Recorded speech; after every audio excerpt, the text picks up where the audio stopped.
Ladies and gentlemen, thank you for joining us today at JLC Media. This is a follow-up podcast, and it will be a set or series of podcasts to support our recent webinar, which was all about how to effectively present. And the context of that was to present in a way to persuade or stir up some emotion in someone about change. Most presentations are about change. So today we're going to do one of a series of podcasts that support the webinar that some of you may have seen and heard. If you haven't, feel free to go to the website. It'll be on there. And then you can do these follow-up, listen to the follow-up podcast, but the podcasts stand alone. They're just fine like they are. So if this is all you get to do, perfect. We understand time is a big issue, and it is the currency of this century. And we're going to do our best to keep the time tight and useful. So with that said, let me introduce my three compadres to you. This is Colleen Sullivan. She is a JLC associate and also the chief operating officer. So she kind of directs me and my two colleagues on here about where we're going next and who's looking for us and all that kind of thing. Joe Marshall, JLC associate, tremendous background, leadership background in Navy medicine. Vince Starks has a terrific experience in leadership also. And all three of these people are every day working with clients in executive coaching and supporting them wherever they are in their career development, in their journey, their leadership journey. So with that said, this is for sure, part of anyone's leadership journey. It might not be anyone that's in a quote leadership end quote position, but something very useful for us to do moving forward. Learn how to present effectively. So today, each of you at the end of this particular podcast will have one or two things you might be able to take with you. And we hope you understand the three key big picture components of an effective presentation. And that's probably it. And the reason why we're doing this, and all three of my colleagues will confirm and affirm the fact that clients ask us about this all the time. Teach us how to do a better presentation. How do we speak publicly with impact? How do we make sure the audience is with us? We hear those questions all the time. So with that said, Joe, what did you hear me say so far, and what did that mean to you? Yeah, so communicating in groups is always very important. It's typically how we like to get our ideas at one time across to a large number of people. And so the method and the techniques for doing that, people who do this a lot are always seeking for better methods and techniques. So what we intend to offer here are some better methods and techniques that will help you get your message across effectively. That's beautifully said. Yeah, we were already doing it, and I think one of the great things that to think about is how do I stop being anxious and nervous, because that's how I was when I first stepped out on the road. Mm-hmm. Of course, I had a lot of experience. I had lots of opportunity to talk to kids and teachers in the high school where I was, quote, the principal. So I already had some cachet. Either they loved me or hated me, so they knew who I was. I didn't have to go back through a whole thing about learning who I am. But we'll go through that whole piece also. Joe, that was great. Vince, hear anything more different? Yeah, well, you actually touched on it in your comments you just made. So I think that a lot of leaders and people are not very comfortable understanding how to formally communicate. So people are good leaders, and they know what they think and what they want, and they know what they want to say. But it's a different dynamic when you have to formally present that information. And so I heard you just articulate that even if you're uncomfortable, we're going to take the people on the journey and take the team on the journey on how we may think about doing this differently in a more structured fashion to improve more of that formal communication. That's outstanding. Yeah. So, and believe it or not, you can do this with 1,000 people or 10 or one. It can be a one-on-one conversation. You could have a board conversation. You could have a little cabinet conversation. This is these capabilities that we're going to share with you. And again, to Joe's point, you probably already have a lot of them. This will give you a way of kind of putting them in a backyard with some fences to help you stay inside the backyard so people stay with you. So nicely stated, Vince. Thank you. Colleen, anything more or different?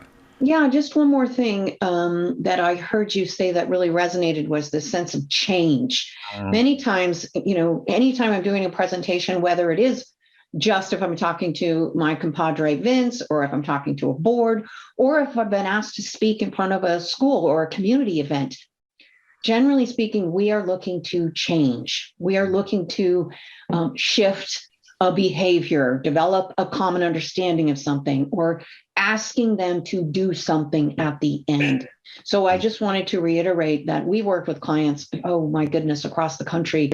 And this is part of a leader's arsenal of things as they're speaking, especially when things are changing and shifting. We've worked with companies going through transformational change. How can you truly articulate those messages in a way that enroll people into this shift and change? So at the end of it, they're clear on what it is, the key messages, and what it is you are asking them to do differently.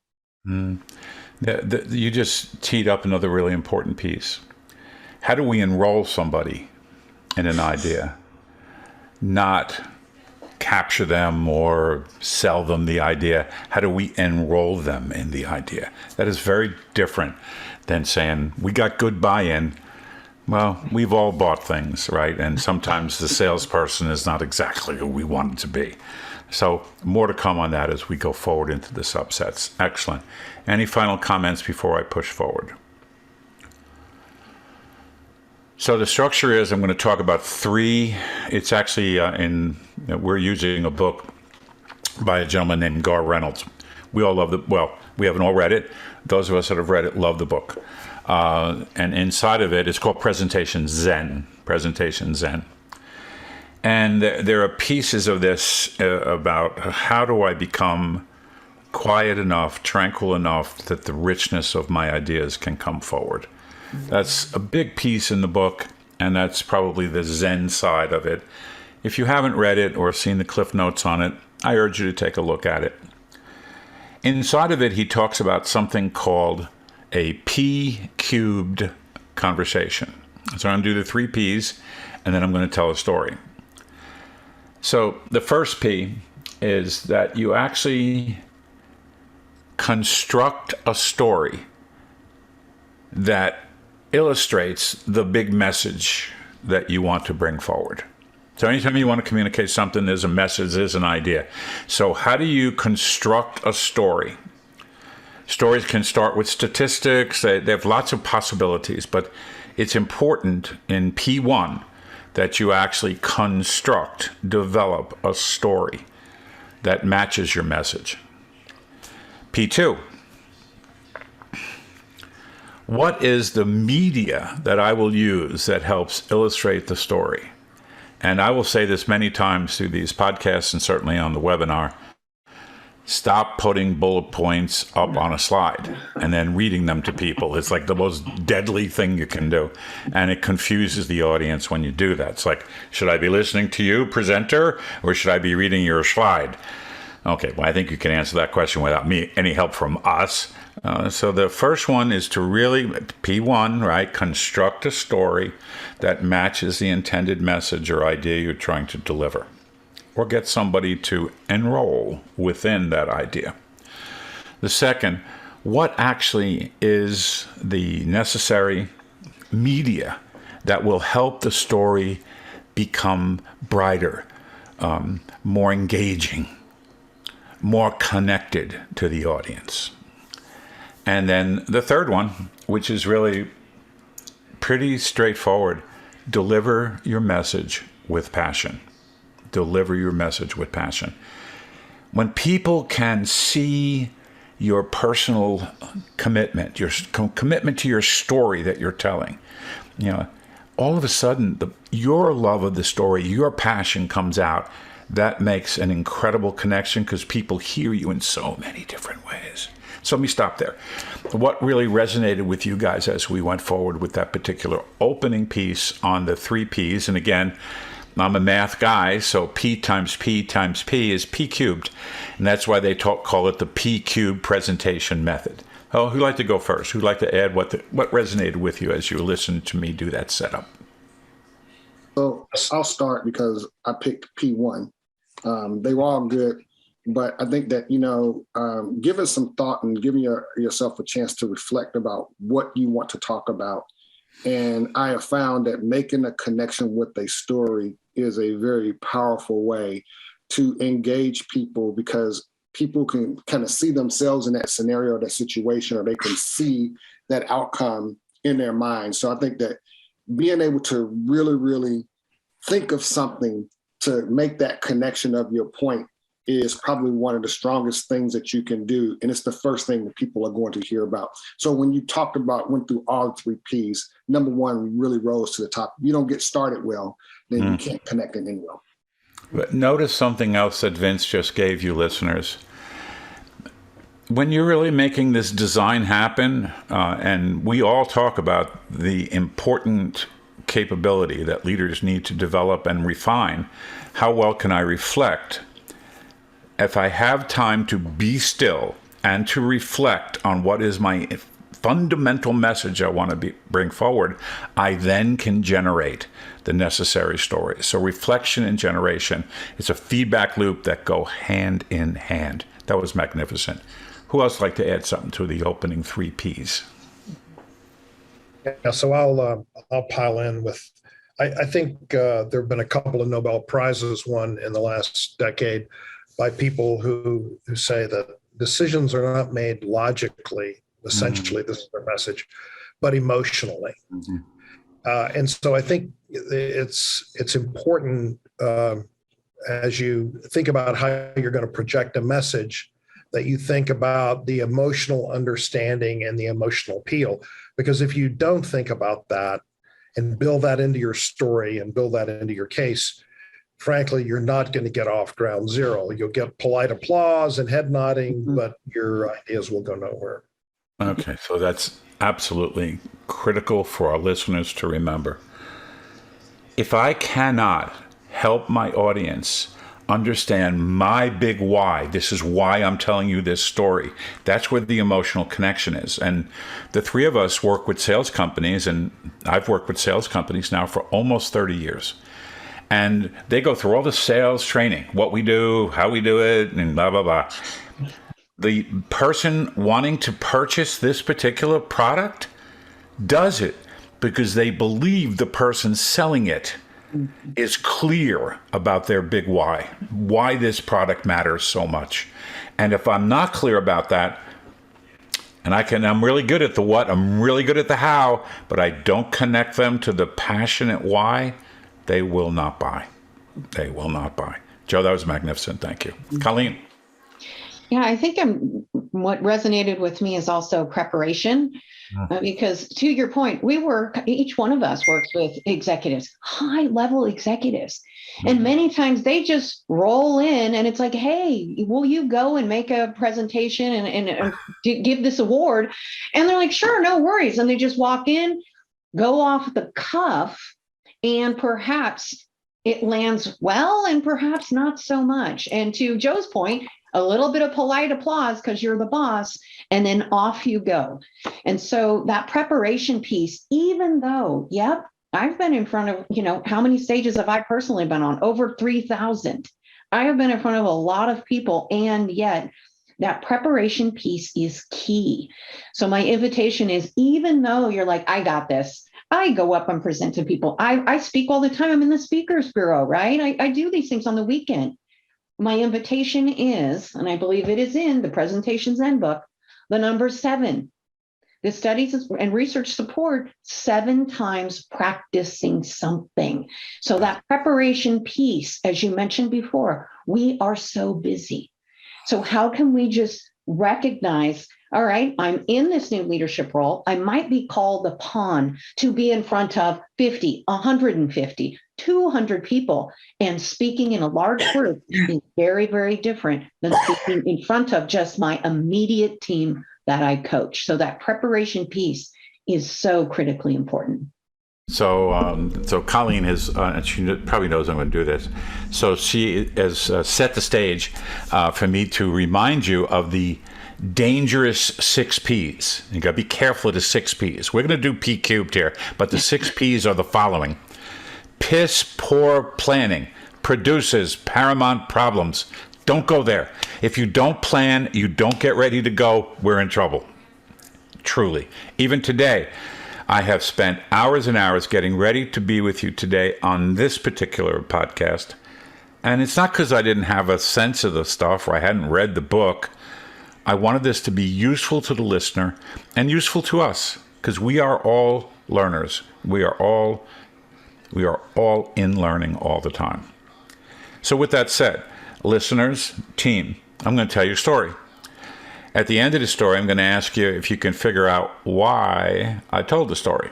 What was the big intent? And I think it'll be in there, and maybe you'll find something that I didn't even think of when I crafted this story and took the time to build this particular story.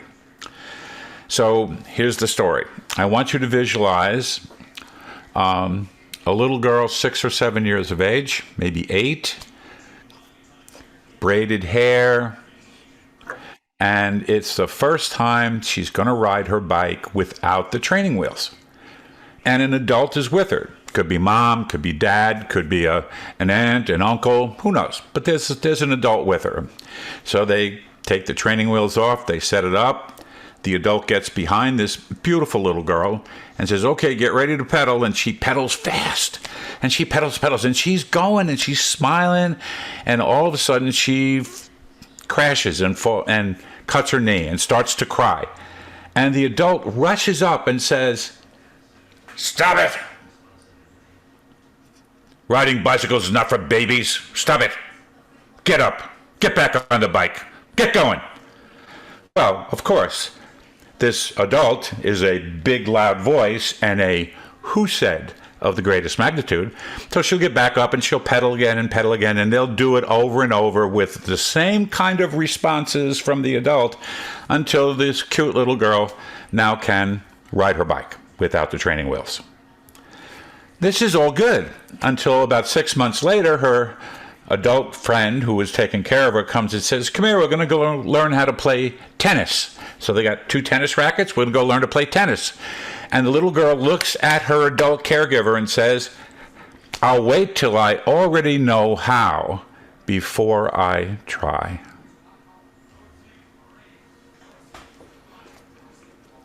So how did that story land on you guys? Who'd like to go first?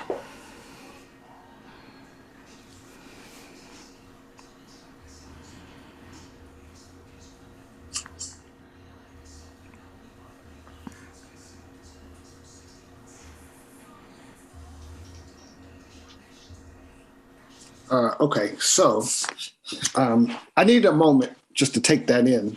Of course. To put some thoughts together. But the story, number one, you took me to a place that I didn't see that coming. I didn't know that we were going to that place. So that was a great job. That was a great story. But the big message and the connection that I took away was, the importance of being very careful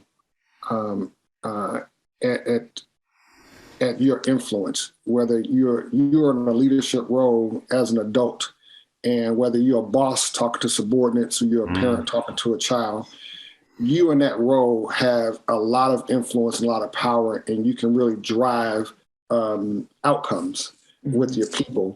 And you really want to be careful at what you do with that authority because your voice, your actions can have secondary, tertiary, and unintended consequences on the people that you care about. In this case, it was a parent. I assume they love this child, but this could be a boss in a place of caring about the men and women under his or her charge. So that was the connection. In very layman's, just my brain, be very careful and be very intentional in your actions because they can have significant impact on those around you. Thank you. Who'd like to add on to what you heard from Vince? That was really good, Vince. Thank you. I will. I really appreciate that, Vince, because words matter. And what I'm hearing you say is it's about influence. And I think the other piece that resonated to me was the feedback that was given reinforced a certain behavior, which was, you know what? When you know how to do something, that's when you start to do it, right? So that little girl walked away. And what did she walk away with? Those words that were chosen, that behavior that was reinforced. Get back up, loud voice. Her learning is evidenced in her, right? In her statement when she was going to learn something new is, I'll wait, because I only do things that I do well. Right.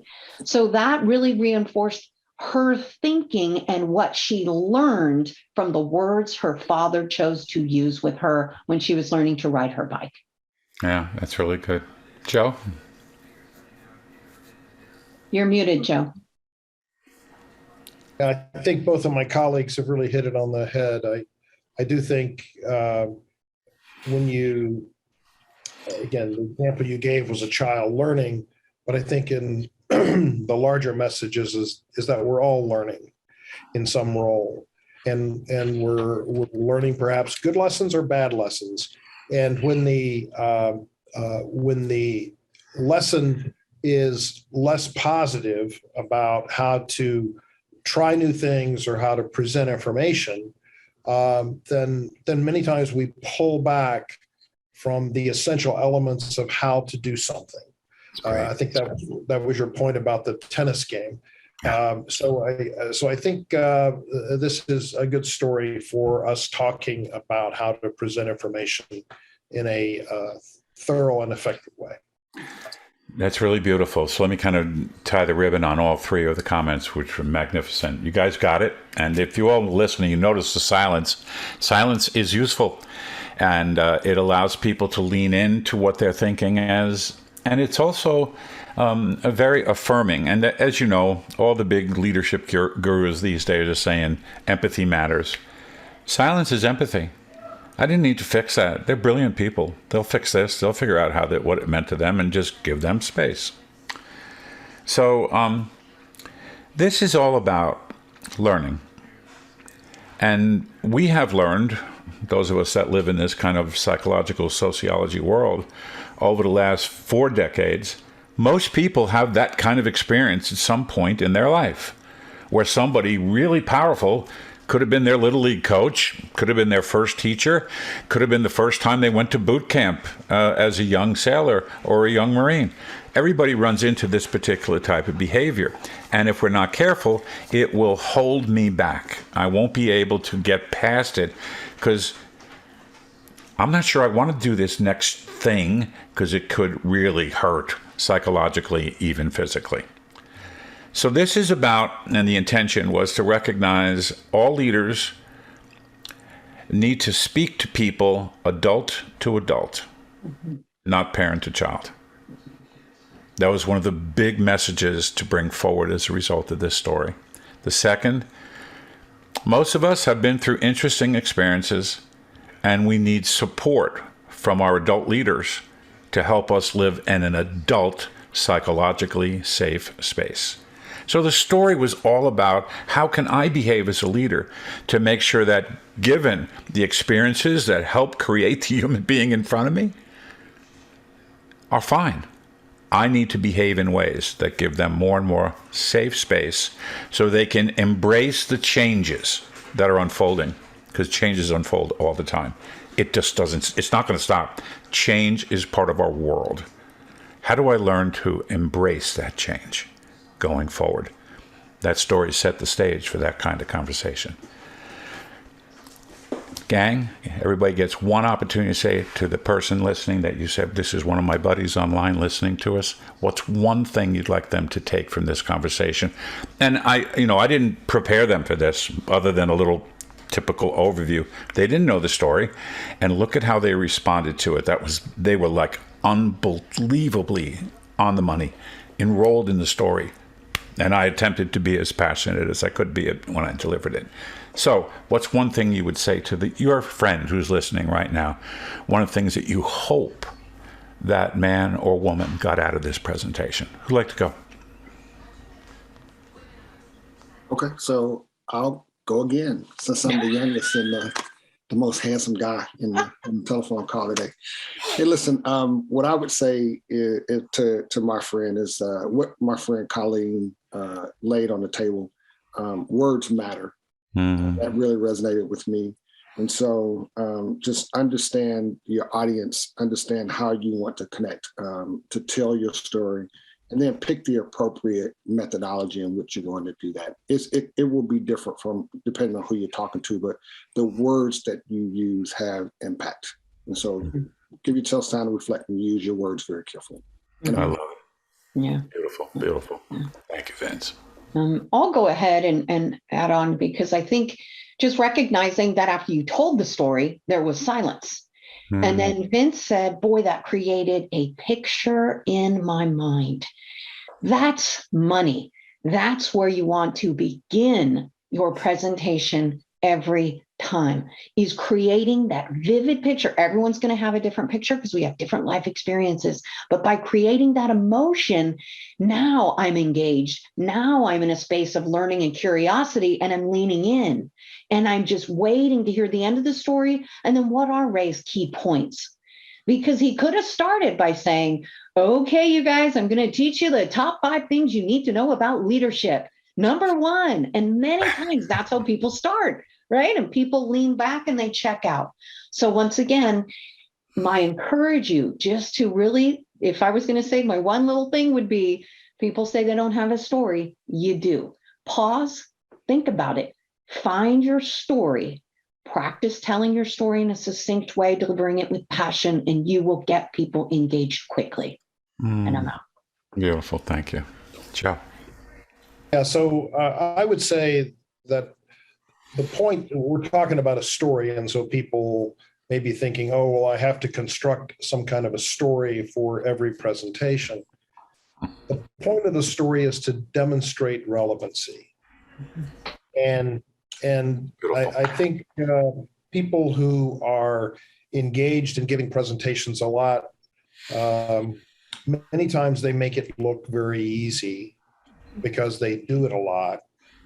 And many times our senior leaders are people who do it a lot. And our senior leaders also have many sources of information and are forced to do the integration and the preparation work constantly in many different ways.